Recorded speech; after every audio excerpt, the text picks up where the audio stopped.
ఓం శ్రీ గురుభ్యో నమః.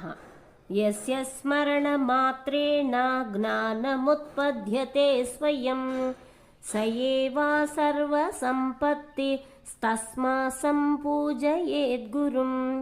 తాత్పర్యము: ఏ గురువు యొక్క స్మరణ మాత్రము చేతనే పరబ్రహ్మ జ్ఞానము స్వకీయముగానే పుట్టుచున్నదియో ఆ గురువే సర్వ సంపత్స్వరూపుడు కనుకనే గురువును మిక్కిలి పూజించవలయును. క్రిమికోటిభిరావిష్టం దుర్గంధిమలమూత్రకం శ్లేష్మరక్తకఫైర్మాంసైర్నబ్దం చైత ధ్వరాననే. ఓ పార్వతి, ఈ దేహమనేక పురుగులతో కూడినదియును, చెడు వాసనలు గలదియును, మలమూత్రములు గలదియును, తెమడ, కళ్ళే, రక్తము, మాంసము ఈ మొదలైన వానితో కూడుకొని ఉన్నది అయి ఉన్నది.